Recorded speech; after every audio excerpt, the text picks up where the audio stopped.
মিঠু রায় চক্রবর্তীর লেখা গল্প শুভ বিবাহ গল্পটি শেষ অংশ আজকে শুনবেন। প্লিজ আমাকে কিছুদিন শান্তিতে থাকতে দাও, আর পাত্রী খুঁজো না তোমরা। নিজের থেকে যদি কোনো সম্বন্ধ আসে তবেই কথা বলো, তার আগে নয়। এত অপমান আমি আর নিতে পারছি না। এই ঘটনার পর প্রায় 1.5 বছর পেরিয়ে গেছে। এক বন্ধুর বিবাহ বার্ষিকীর নেমন্তন্ন রক্ষা করতে তাদের গ্রামের বাড়িতে গিয়েছিল অজয়। ফিরতে বেশ রাত হয়ে যায়। বর্ধমান শহরে যখন ঢুকছে তখন প্রায় রাত 11:15 বাজে। তাড়াতাড়ি বাড়ি পৌঁছানোর জন্য মেন রোড ছেড়ে দিয়ে সে শহরের গলিপথ ধরে। হঠাৎ কিছুক্ষণ পর দেখতে পায় শুনশান রাস্তায় একটা মেয়ে প্রাণের ভয়ে সামনের থেকে দৌড়ে আসছে, আর পিছনে 5 জন যুবক টলমল পায়ে মেয়েটাকে তাড়া করছে। মেয়েটা প্রাণপণে চিৎকার করছে, কিন্তু রাস্তা শুনশান। হঠাৎ তার গাড়ি দেখে মেয়েটা দ্রুত দৌড়ে গাড়ির সামনে চলে আসে। প্লিজ হেল্প করুন, প্লিজ প্লিজ হেল্প। পরিস্থিতি খারাপ দেখে অজয় দ্রুত ব্রেক করে গাড়িটা থামায়। মেয়েটি তখন হাঁপাতে হাঁপাতে বলছে, প্লিজ সাহায্য করুন আমাকে, ওই ছেলেগুলো আমাকে। দ্রুত গাড়ির সামনে দরজাটা খুলে দিয়ে সে বলে, তাড়াতাড়ি উঠে আসুন প্লিজ। ওই 5 জন মাতাল ছেলে ততক্ষণে দাঁড়িয়ে পুরো পরিস্থিতিটা দেখছিল। তারাও অজয়ের গাড়ির দিকে ধীরে ধীরে এগিয়ে আসে। ওদিকে মেয়েটিকে গাড়িতে তুলে দ্রুত স্পিড বাড়িয়ে ঘটনাস্থল ছাড়ে অজয়। বেশ কিছুক্ষণ গাড়ি চালিয়ে পুনরায় মেন রোডে সে উঠে পড়ে। পিছনে তাকিয়ে দেখে গুন্ডাগুলো আর নেই। তারপর একটু ফাঁকা জায়গা দেখে গাড়িটা থামিয়ে দেয়। হঠাৎ গাড়ি থেমে যেতে মেয়েটি চমকে ওঠে। গাড়ি থামালেন যে? প্লিজ চলুন, না হলে ওই বখাটে গুন্ডাগুলো চলে আসবে যে। আপনি একটু শান্ত হয়ে বসুন মিস রুমা, এই নিন জল খান, আর ভয় পাবেন না। আমাকে আপনার বাড়ির ঠিকানাটা বলুন, আমি আপনাকে পৌঁছে দিচ্ছি। আপনি আপনি আমার নাম জানলেন কিভাবে? বলেই সপ্রশ্ন দৃষ্টিতে অজয়ের দিকে তাকায় রুমা। তারপর বিস্মিত গলায় বলে, আপনি অজয়বাবু না? এই তো ঠিক চিনেছেন। নিন এবার জল খান, আমার কাছে আপনার কোনো ভয় নেই। অজয়ের হাত থেকে জলের বোতলটা নিয়ে ঢকঢক করে পুরোটাই খেয়ে নেয় রুমা। আলতো হেসে অজয় বলে, যাক, শেষ পর্যন্ত চিনলেন তাহলে। আমি তো তখন এক ঝলক দেখেই আপনাকে চিনতে পেরেছিলাম। তা বলুন তো রুমা, এত রাত্রে আপনি রাস্তায় কি করছিলেন? আর ওই ছেলেগুলোকে কি আপনি চেনেন? মানে ঘটনাটা যদি খুলে বলেন। ঝরঝর করে কেঁদে ফেলে রুমা। মায়ের শরীরটা খুব খারাপ অজয়বাবু। গত কয়েকদিন ধরে প্রবল জ্বর, সঙ্গে কাশি। রাত্রি 10টার দিকে প্রচণ্ড শারীরিক অস্বস্তি আরম্ভ হয়। তাই এত রাত্রে ডাক্তারবাবুকে কোথায় পাবো? আর আমি একা কীই বা করব? তাই যে ডাক্তারবাবু দেখছিলেন তাকে ফোন করে সব বলতেই উনি ওষুধ লিখে দিলেন। সেগুলো কেনার জন্য বেরিয়েছিলাম। রাত্রে সামনে সব ওষুধের দোকান বন্ধ থাকে। মেন রোডে বেলা নার্সিংহোমের কাছে একটা ওষুধের দোকান খোলা থাকে, সেখানেই যাচ্ছিলাম। ওখানে যে এই ছেলেগুলো মদ খাচ্ছিল বুঝতে পারিনি। আমাকে একা দেখে ওরা খারাপ খারাপ কথা বলতে আরম্ভ করে, ও পিছু নেয়। ভয় পেয়ে আমি দৌড়তে আরম্ভ করি, আর তারপর আপনার সঙ্গে আমার দেখা হয়। ভাগ্যিস আপনি ঠিক সময়ে এসেছিলেন অজয়বাবু, না হলে এতক্ষণ যে কী হতো আমার। বলে আবার কাঁদতে আরম্ভ করে রুমা। অজয় নীরবে তার দিকে রুমালটা এগিয়ে দেয়। তারপর জিজ্ঞাসা করে, আপনি ওষুধ কিনতে কেন যাচ্ছিলেন? আপনার দাদা রঞ্জনবাবু নেই? না, দাদা বৌদি এখানে আর থাকে না। দাদার কারখানার কাজটা আর নেই, তাই দাদা বৌদিকে নিয়ে শ্বশুরবাড়িতে থাকে। ওখানে বৌদির বাবার দোকানটা দেখাশোনা করে। আমাদের সঙ্গে এখন আর সম্পর্ক রাখে না। এখানে আমি আর মা থাকি। বিস্মিত অজয় জিজ্ঞাসা করে, আপনাকে আর আপনার মাকে আপনার দাদা একা ছেড়ে দিয়ে শ্বশুরবাড়ি চলে গেল? আপনারা 2 জন মহিলা এখন একা থাকেন? মাথা নামিয়ে শুধু ঘাড় নাড়ে রুমা। দাদার সঙ্গে তার অশান্তির আসল কারণটা অজয়বাবুকে বলতে পারে না। আসলে অশান্তিটা তো শুরু হয়েছিল অজয়বাবুকে বিয়ে করা নিয়ে। দাদা রঞ্জন সম্পূর্ণ রাজি ছিল অজয়বাবুর সঙ্গে তার বিয়ে দেওয়ার জন্য, কিন্তু সে নিজেই যে অজয়বাবুর সঙ্গে দেখা করে সম্বন্ধটা ভেঙেছে, এই খবরটা সর্বাণী মামিমার কাছ থেকে শোনার পর রাগে ফেটে পড়ে রঞ্জন। পরিষ্কারভাবে মা মেয়ে দুজনকে বলে দেয়, আজ থেকে তোমরা নিজেরা যা পারো করো, আমি আর এই ধিঙ্গি মেয়ের দায়িত্ব নিতে পারবো না। তুই বিয়ে কর আর না কর, তাতে আমার কিচ্ছু যায় আসে না। এত ভালো একটা সম্বন্ধ নিজের জেদে ভাঙলি, এর ফল তোকে একদিন ভুগতে হবে। কোন রাজপুত্র তোকে বিয়ে করে সেটা আমিও দেখব। তারপর থেকেই দাদার সঙ্গে সম্পর্কটা প্রায় শেষ হয়ে গিয়েছিল তার। রঞ্জন মা ও বোনের সঙ্গে কথা বলা একদম বন্ধ করে দিয়েছিল। আর পরে নিজের বউকে নিয়ে শ্বশুরবাড়িতে চলে যায়। অজয়ের প্রশ্নে নিজেদের পুরনো তিক্ততার কথা মনে পড়ে রুমার। সে নিরুত্তর হয়ে চুপচাপ বসে থাকে। রুমাকে চুপচাপ বসে থাকতে দেখে এক ধরনের অস্বস্তিতে পড়ে অজয়। আবার প্রশ্ন করে, তাহলে এখন আপনি কি করেন?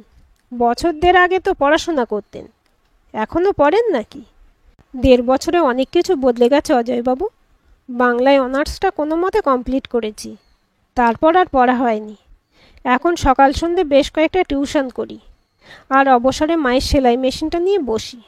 এভাবেই আমাদের মা মেয়ের সংসার চলছে। আপনার বাড়ির ঠিকানাটা বলুন, আপনাকে পৌঁছে দিয়ে আসছি। এরপর রুমাকে নিয়ে তাদের বাড়িতে যায় অজয়। সেখানে গিয়ে যে এরকম পরিস্থিতিতে পড়তে হবে তা সে একদম বুঝতে পারেনি। রুমার মা আদুরি দেবী জ্বরের ঘোরে পুরো অচেতন। এই অবস্থায় তাকে বাড়িতে রাখা ঠিক নয়, তাই পরিস্থিতি বুঝে তাকে দ্রুত নিজের গাড়িতে তুলে নিয়ে স্থানীয় হাসপাতালে ভর্তি করে দেয় অজয়। সারা রাত হাসপাতালে ছোটাছুটি করতেই কেটে যায়। অসহায় রুমাকে একা ছেড়ে দিতে কেমন যেন বিবেকে বাঁধে। সকালে বাড়ি ফিরে নিজের বাবা মাকে সে এসব ঘটনার কথা বলে। সব শুনে কল্যাণী দেবী ঝাঁঝিয়ে ওঠেন। কাল রাত্রে মানবিকতার খাতিরে যা করেছিস তা ঠিক আছে, এখন আর বেশি বাড়াবাড়ি করিস না। ওদের আর খবর নেওয়ার দরকার নেই। মেয়েটার অপমান মনে আছে তো? মায়ের সব কথা মাথা নেড়ে মেনে নিলেও মনটা ঠিক সায় দেয় না অজয়ের। গতকাল সারা রাত জাগা ছিল, তাই দুটো খেয়ে দিয়ে সে একটু ঘুমোতে যায়। ঘুমের ঘোরে মনে হয় ফোনটা যেন ক্রমাগত বাজছে। ফোনে একটা অচেনা নম্বর। কোনো রকমে ফোনটা রিসিভ করে অজয় জড়ানো গলায় বলে, কে কে বলছেন? ওপাশে কেউ বলছে, আমি রুমা বলছিলাম অজয়বাবু। ঘুম জড়ানো গলাতেই সে বলে, কে রুমা? আমাকে চিনতে পারছেন না অজয়বাবু? গতকাল রাত্রে আপনি আমাকে... এবার চোখ থেকে ঘুম কেটে যায় অজয়ের। ঝট করে বিছানায় উঠে বসে। হ্যাঁ, বুঝতে পারছি। কি হয়েছে বলুন তো? আপনার মা কেমন আছেন? মা একদম ভালো নেই অজয়বাবু। সকাল থেকে মায়ের শ্বাসকষ্ট শুরু হয়েছে। ডাক্তারবাবু কলকাতার হাসপাতালে মাকে রেফার করেছেন। ওদিকে দাদার ফোন বন্ধ, ওর সাথে যোগাযোগ করতে পারছি না। মাকে নিয়ে এই মুহূর্তে আমি কি করব কিছুই বুঝতে পারছি না। হাসপাতালে আমি একা। আপনি কি একবার আসবেন অজয়বাবু? ঠিক আছে, আমি আধ ঘন্টার মধ্যে আসছি। আপনি একদম চিন্তা করবেন না। দ্রুত বিছানা ছাড়ে অজয়। ঘড়িতে তখন সকাল 10টা বাজছে।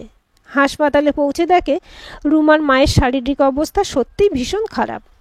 দ্রুত অ্যাম্বুলেন্সে করে আদুরি দেবী ও রুমাকে নিয়ে সে কলকাতার উদ্দেশ্যে রওনা দেয়। আদুরি দেবীকে কলকাতায় বড় একটা সরকারি হাসপাতালে ভর্তি করা হয়। সেখানে তার চিকিৎসা আরম্ভ হয়। হাসপাতালে রুমার সঙ্গে সে সবসময় থাকে, তাকে সাহস যোগায়, খাবার খাওয়ায়। 1 সপ্তাহ কলকাতায় থাকার পর আদুরি দেবীকে সুস্থ করে বর্ধমানে ফেরে তারা। বর্ধমানে ফিরেও নিয়মিত রুমাদের খোঁজখবর রাখে অজয়। রুমাকে বলে, যদি কোথাও কিছু সাহায্য লাগে প্লিজ বলো, মনে কোনো দ্বিধা রেখো না। কলকাতায় থাকার সময় রুমার সঙ্গে সম্পর্কটা অনেক সহজ হয়েছে তার। এখন দুজন দুজনকে তুমি বলেই সম্বোধন করে। রুমার চোখে অজয়ের জন্য এখন শুধুই কৃতজ্ঞতা ভরা। মেয়ের কাছে নিজের মনের কথাটা প্রকাশ করেন আদুরি দেবী। ভাগ্যিস অজয় ছিল, তাই আজ আমি বেঁচে ফিরে এলাম। নিজের সব কাজ, ব্যবসার কাজ ছেড়ে দিয়ে ছেলেটা আমার জন্য যা করলো তা আমার নিজের ছেলে করলো না। খরচ খরচার ভয়ে তো আমাকে হাসপাতালে দেখতে পর্যন্ত এলো না, আর আমার জন্য এই ছেলেটা জলের মতো নিজের অর্থ খরচ করলো। সবই আমার কপাল। চুপ করে থাকে রুমা, অজয়ের কথা মনে করে। একে মা অসুস্থ, তারপর কলকাতায় সে কিছুই চেনে না। অজয় একা ছুটে দৌড়ে রক্ত, ওষুধপত্র সবের ব্যবস্থা করেছে। কলকাতার ব্যস্ত রাজপথ সে অজয়ের হাত ধরে পারাপার হয়েছে। যে কোনো সমস্যায়, আর্থিক প্রয়োজনে অজয়ের মুখের দিকে অসহায়ভাবে তাকিয়েছে। আর প্রতি মুহূর্তে অজয় তাকে আশ্বস্ত করেছে, আগলে রেখেছে। এই কদিনে মানুষটাকে দেখেছে, বুঝেছে এবং চিনেছে। অথচ 1.5 বছর আগেও অজয়কে মুখের উপর চরম অপমান করতে বাধেনি তার। আজ সে নিজেই মরমে মরে থাকে। নিজেকে ভীষণ ছোট মনে হয়। সবসময় মনে হয় অজয় খুব বড় মনের, মানসিকতার মানুষ। আর সে খুব বাচাল। বাজে একজন মেয়ে। কোনো মানুষকে সঠিকভাবে না জেনে না চিনে শুধুমাত্র সামাজিক ভ্রান্ত ধারণা ও দৃষ্টিভঙ্গি দিয়ে বিচার করেছে। সে কিভাবে অজয়কে অপমান করেছিল ভাবতেই চোখটা জলে ভরে আসে তার। নিজের বোধোদয় হয়। ডিভোর্সে হলেই কোনো মানুষ খারাপ হয় না বা তার চারিত্রিক দোষ থাকে না। হয়তো গোপন লুকোনো কোনো কারণ থাকে, সেগুলো হয়তো আমরা জানি না। তাই আমাদের সব কিছু সহানুভূতির সঙ্গে বিচার করা উচিত। নিজের মনে ভীষণ ভাঙা গড়া চলতে থাকে রুমার। বারবার মনে হয় অজয়ের কাছে নিজের পূর্বকৃত ব্যবহারের জন্য ক্ষমা চায়, কিন্তু দ্বিধার জন্য তা পারে না। তবু ফোন করে অজয়কে একদিন নিজের বাড়িতে ডাকে সে। তারপর খুব নিচু গলায় জিজ্ঞাসা করে, আমার আগের অপরাধ কি ক্ষমা করা যায় না? সেদিন আমি না জেনে বুঝে তোমাকে অনেক উল্টোপাল্টা কথা বলেছিলাম। আজ বুঝতে পারছি আমি কত ভুল ছিলাম। প্লিজ আমাকে ক্ষমা করে দাও। আলতো হেসে অজয় বলে, না না ঠিক আছে, আমি কিছু মনে করিনি। তাছাড়া এতদিন আগের কথা আমার আর মনে নেই। এরপর হঠাৎ রুমা বলে ওঠে, বিয়ে করবে আমায়? সবে চায়ে একটা চুমুক দিয়েছিল অজয়। রুমার প্রশ্ন শুনে চমকে ওঠে, কাশি চলে আসে। একটু সময় নিয়ে ধীরে সুস্থে উত্তর দেয়, তা হয় না রুমা, এমনিতেই আমি ডিভোর্সি। তাছাড়া তোমার থেকে প্রায় ৮-৯ বছরের বড়। আমার থেকে তুমি আরও ভালো ছেলেকে স্বামী হিসেবে পাবে। তোমাদের প্রতি আমার যা করেছি তা আমার মানবিকতার খাতিরে করেছি। তুমি নিরুপায় হয়ে আমাকে ফোন করেছিলে। সেদিন তোমার পাশে কেউ ছিল না, তাই আমি তোমাকে সম্পূর্ণ নিঃস্বার্থভাবে সাহায্য করেছি। এর বিনিময়ে আমি তোমার কাছে কিছু প্রত্যাশা করি না। এভাবে প্লিজ আমার প্রতি কৃতজ্ঞতার দাম চোকাতে যেও না, তাতে আমাকে আরও অপমান করা হবে রুমা। চলি, ভালো থেকো। এরপর থেকে রুমার সঙ্গে আর কোনো যোগাযোগ রাখেনি অজয়। রুমা বারবার চেষ্টা করেছে, মেসেজ করেছে, ফোন করেছে। ফোন বারবার রিং হয়ে কেটে গেছে। অজয়ের কাছ থেকে শুধু একটাই মেসেজ পেয়েছে, প্লিজ বিরক্ত করো না রুমা, তোমাকে বিয়ে করতে পারবো না। মেসেজটা বারবার দেখে আর চোখ দিয়ে জল ঝরে রুমার। মানুষটার এতটাই অভিমান যে আমার ভালোবাসাটা বুঝতেই চাইছে না। এতবার নির্লজ্জের মতন ভালোবাসি ভালোবাসি বলছি, তবু কোনো উত্তর দিচ্ছে না। বেশ কয়েক মাস ধরে ছেলেকে ভীষণ আনমনা দেখছেন সজলবাবু।